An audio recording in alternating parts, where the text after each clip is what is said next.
Lights, camera, action. Welcome to the Scrapbook Podcast, Director's Cut. Welcome back to the Scrapbook Podcast, Director's Cut. I am your host, Jody Pratt, with my fellow host, Sunflower. And remember, the Scrapbook Podcast, Director's Cut is just Patrick and myself creating stories or whatever we have on top of our heads that we've thought about and fleshed out and want to make into more. I'm starting to write, and so is Patrick, but this is my first taste of giving like a synopsis of a story, and Sunflower's going to read it, what I wrote, which she heavily edited, which I appreciate you for. And I'm going to kind of hop in and add a little bit more to it. Just like normal. I kind of got the idea. Not the idea, but I've listened to people like give synopsis of a story. And it kind of sounds exactly like this, but you know what I mean? This is an overall summary of what I feel like is going to be my first novel or novella I'm going to write. But writing is half the battle. Okay. Then we're going to name it afterwards, but this is my great Greek tragedy that I came up with, and Sunflower was going to read, so go ahead, take it away. Alrighty, and it starts. A fat apple thief named Claudius, whom carries a large bag full of apples, falls in love with a giant woman. Her name is Tuula, a woman so tall her legs are often mistaken for a pair of great and old trees. He finds her in a forest at the beginning of spring, waiting at her base, mistaking her legs for apple trees, for an apple to be dropped into his bag until she spoke in a tongue he didn't understand. He runs away abruptly. For years he's gone, and finally one day he comes back to her, this time being able to speak her Greek tongue. He says he has named a library in her name. Because of his journey to find her language, he saved a child from drowning, and the child turned out to be the only son out of 11 children to a librarian. When asked, "How could I repay you?" the man asked to be taught Greek, and the librarian agreed to teach the thief himself. And so I kind of want Claudius to be sitting at a river bend, thirsty from his travels, to find this Greek language. That was the whole point of him abruptly leaving, was to find the language that she spoke. And this is in a region where, I don't know, you know what I'm saying? Yeah. He might be like Africa or something like that. And he would travel very, very, very, very far just to hear something similar that she spoke. Right. And that's what drove him to be gone for years. Okay. You know what I mean? And so he's like, okay, this sounds good. Like, oh, no, we'd have him at the river bend, right? And there's a child drowning, and he can't swim himself, but he jumps into the water just like, I have to save this kid, but finds himself it being deep enough for him to stand, but that child not to. So it's kind of like a play on his bravery. Yeah. Yes, he was brave enough, but he didn't know that he could stand in it. So it goes to show later on his actions and what he does. He's true to them. Yeah, he's true to him no matter what. If you would have told him, you can stand in this water, it's wadeable, you can wade in this water to save that kid, he would have done it. But if you didn't tell him, he would have done it anyway. Yeah. It's his character, although he's an apple thief at the time. But yeah, go ahead. For his troubles, she would give him alcohol by pouring it over her face, and it would cascade down her body, in which he would put his mouth to her feet and drink. After he is content, she asks him to leave her be.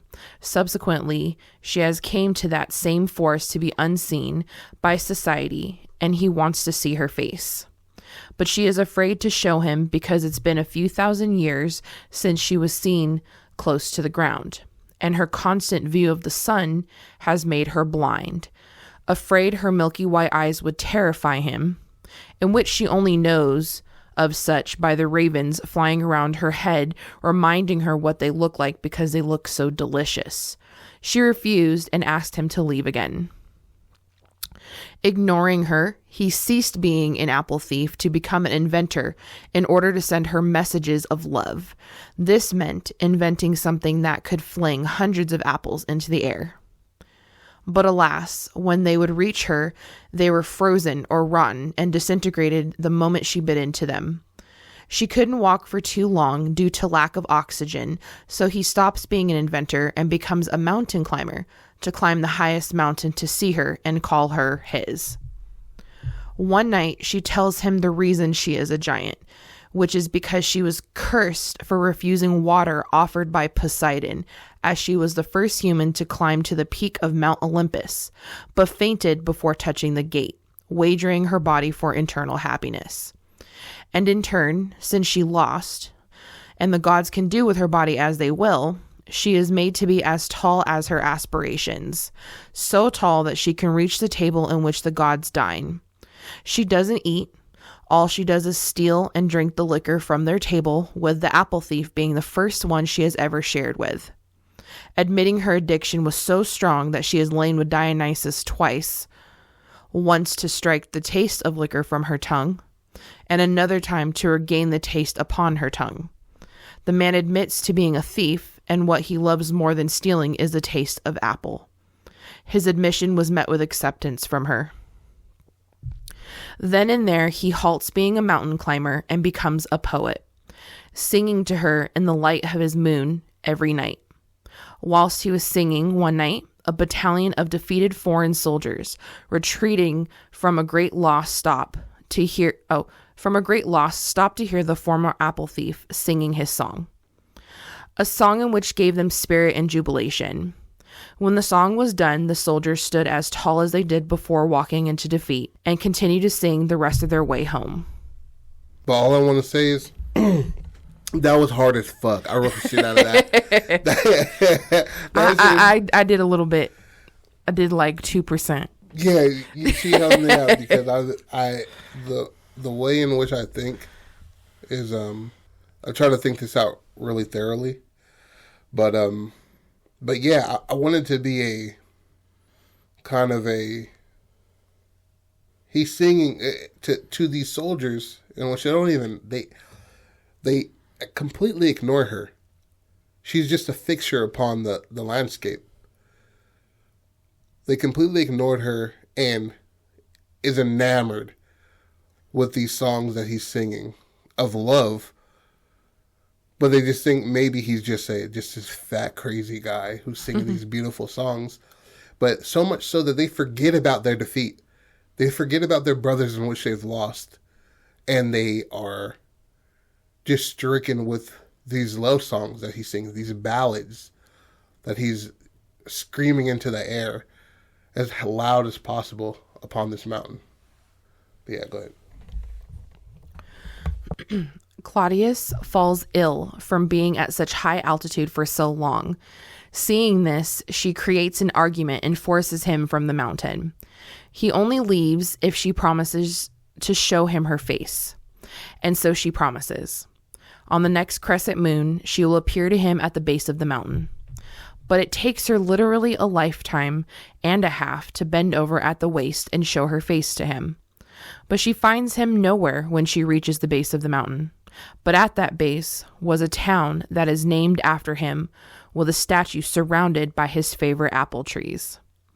The library that was built in the giant woman's name was moved to this town as a final thank you from the boy he once saved long ago, as well as naming the mountain after her as well, Tuula.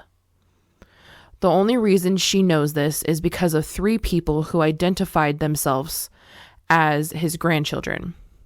They tell their grandfather's life story. They revealed he died from an overindulgence of apples. The statue is actually his grave marker also, marking the last place he had laid his head, and the apple trees are from the apple seeds in his belly. When she was asked her name, she wept for many suns and moons, flooding the small town, washing away the statue and the mountain. And so I wanted that to be a play on A bit of her selfishness, but as well as I wanted to add. So it took her that long to even bend over. That's how large she was. Yeah. You know what I mean? A lot of things make sense in Greek, like mythology. A lot of things don't, but this does to me.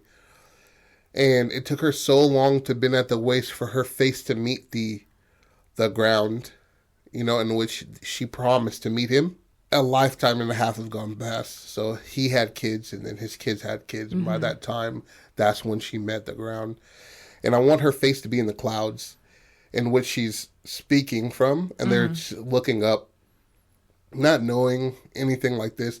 And her story is not passed down. That's the reason why she wept as well. Like, yeah, the only person that gave a fuck about her, to her, and her selfishness in that way, was that he didn't even pass down my name.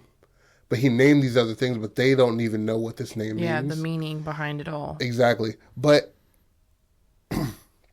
she didn't wash this all away due to anger or anything like that. But it was sorrow that she had made this promise to this man that once loved her. Yeah. And couldn't fulfill that promise. Just like that promise to herself to be happy with just being her. That's what the whole, you know what I mean? Yeah. Like, the internal happiness is what she wagered versus her body. And in the end, she could not ever get internal happiness. That internal happiness was being sung upon her, and she told him to leave. And you know what I mean? You ask Allah, you ask God, you ask whoever you believe in for certain things, and they would give you a route to do it, but you want that thing. Right. She just wanted that internal happiness. So she sought liquor. She laid with Dionysus. She chose to be alone and stare, you know what I mean? She couldn't help but stare into the sun. Right. But to not waver or fall or move or whatever, anything like that, she chose those things instead of bending the knee to, you know what I mean? Yeah. Our protagonist, Claudius. Yes. And I want there to be more peril.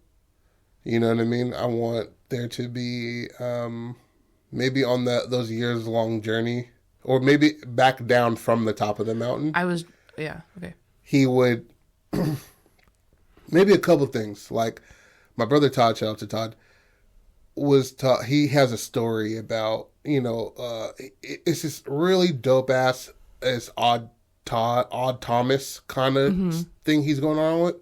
I'm not going to tell too much because he has a great thing going on.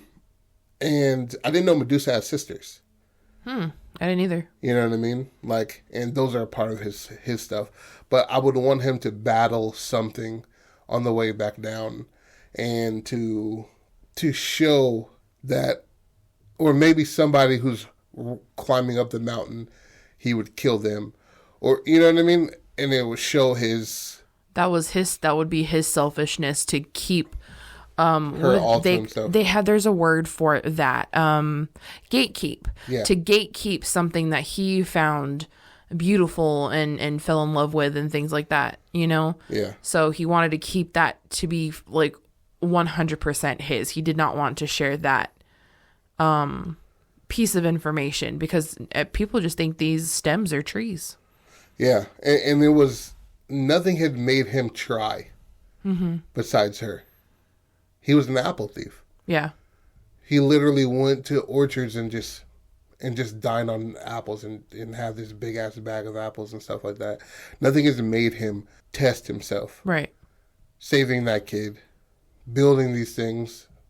You know what I'm saying? An inventor, a poet. Yeah. Changing his whole entire demeanor, you know? Exactly.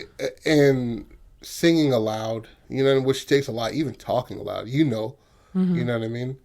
And maybe his travels before he saved the kid, it would be a lot of, you know what I mean, him building his own boat kind of thing, maybe. What do you think? I was thinking more so about her journey. Yeah, I mean, telling down. her. Oh, that's awesome! I didn't even think about that. Like, I mean, it can be both, but I mean, what did she face coming down? She's bending down at the waist blind. Yeah. And she's coming from the heavens down.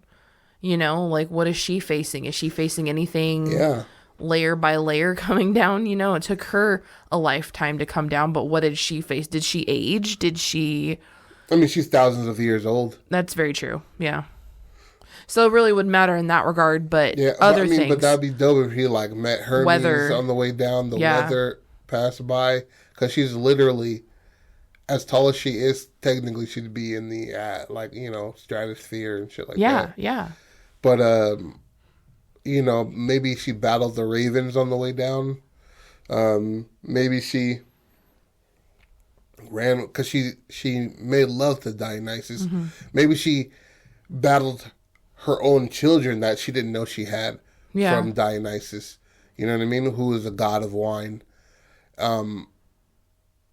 That'd be really interesting. I didn't even think about that. I mean, it would be something to play around with, but then again, it could be just really one note, you know, because I mean, you're really just, you'd have to really think outside the box for something for her to face. Listen to this whole damn story. Well, yeah. You know what I mean? Yeah. Like, I can go as there's fucking ravens flying in the stratosphere telling her how delicious her eyes look. And the moment she falls asleep, they will peck her eyes out. That's the fuck he's, you know what I mean? Yeah, like, yeah. And then I believe in Prometheus in the Greek, you know, his story, he was tied to a rock and his eyes pecked out by ravens, by the way. Okay. But that was really interesting. I thought that would have been a different angle just because I think the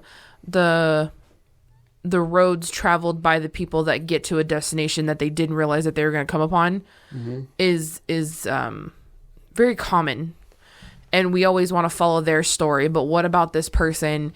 Like, for example, we've got a princess locked in the tower. We're going to follow the way of the prince or whoever that's trying to find her. We're not going to follow her. Tangled did that, though. Yeah. But if we wanted to do it in a darker light on some, you know, what is it? Grimm's brother? Mm-hmm. You know? Tales. Grimm. Yeah. So that would be another thing, but you would be able to think about like what she would face coming down because there's so many layers to things. Honestly, it would be interesting to make those ravens like her watch guards. Yeah. Like to keep them from, because you know Atlas has the stone he's rolling up the mountain, or no, Atlas is carrying up. Damn, it's kind of fucking weird because he's holding up the world. Yeah. On his back and shit. Mm-hmm. And he can't put that bitch down. But have the ravens watch her and she gives up her eyes to flee, to make the journey down. And maybe as she's coming down, she meets things or people or something that make her beautiful because she's so terrified to meet and face people with how she looks right now. What do you think she'd bargain for? Well, the liquor, the wine from the god's table. She barters with that to make passage on the way down to because there's who the fuck is the god of the clouds, the wind? I don't know. I'm not too familiar with a lot of the gods. There's like the basic ones, you know, but then you've got and I think that would be interesting if she would give them liquor to pass. Or even favors because she's so big. Or be quiet. You know what I mean? Or to lift them up like she promises to hold them to the sky in which their darkness is. You know what I mean? Cave. Whatever the fuck. Yeah. I think that'd be... Damn, I didn't even think about that. Or even if she just came upon it herself. And I mean, I know she's blind, but you can feel things out that you felt before. Yeah. Like, what if she made eyeshadow out of berries? You know, just stuff like that. Yeah. Oh, but would seek the help from other people to help her get ready. Yeah, because she's going to meet potentially the love of her life just to come to find out. I mean, and then also a question for you would be, is she facing the grandchildren? Can they see her, or is it just a voice? In the clouds. Okay, yeah, you did say that. She's like right above that, like so they're staring up into the clouds, hearing her speak, and like I want them to even fall in love with the voice, but they're washed away by her tears. Right. Okay. Yeah. But yeah, her adventure down, that'd be pretty dope. His adventure down would be pretty dope. But that'd be a great transfer of like her coming down and then finding all that whole journey that she's been on herself to find that he's been dead for fucking 110 years. Yeah. You know what I mean? Like, that's how long... And maybe earlier on, like, when he told her that he's an apple thief, maybe say, like, I became an apple thief because I was cursed with having to bring Hermes apples. You know what I mean? So now I can live forever. And he lied to her. Maybe she wept because of that as well. You know what I mean? Like, oh, he lied. Like, the first person that I was going to, ever love... lied and said he could live forever and he could not. I think that'd be pretty interesting. Yeah. You got any questions about it? No, I've already asked my questions. Okay, bet. Man, that was way easier than I thought. I came with it like 10 minutes ago for us to go like the back and forth. Actually in the car, huh? Back and forth. Yeah. And I think I'm going to write some more stuff like that and we can do it like that. How do you feel about that? I'm fine with that. Boom, pal, how you like me now? This is the Scrapbook Podcast Director's Cut. I am your host, Jody Pratt, with my fellow host, Sunflower. And what do you want to call this? Mount Tuula. Something that was pretty basic. That was the first thing that came to mind. Because it's straightforward, but it could also be like that would be Library of Tuula. Yeah. It wouldn't. I was thinking Tuula's curse, but it's not even really. Well, yeah, kinda. Yeah, I can go with that. Tuula's curse sounds good. I mean, it sounds about right. Well, let's go a little Greeky with it. Yeah. You know what I mean? Tuula and the Apple Thief. Yeah. Yeah. Okay. Fuck it. The 3 shoulder shrugs in a row. Fuck it. You know what I mean? I mean, if we want to talk about basic, that's pretty basic. But it also doesn't. But it also doesn't. It doesn't tell anything either, which is nice. Yeah. And it goes on to when that statue falls. Well, actually, all of it fell. So. Fuck, I forgot about that. Yeah. But yeah, the apples the apple seeds in his belly, absorbed into the ground and created the trees. Yeah, he done decomposed. Yeah, man. Okay, Tuula and the Apple Thief. I like that. Bang bang. And that's the Scrapbook Podcast Director's Cut, baby. That's what it's about, son. We are the Scrapbook Podcast everywhere. The Scrapbook Podcast at gmail.com. Email us. The Scrapbook Podcast everywhere. You know what? I love you. Do not stop being creative.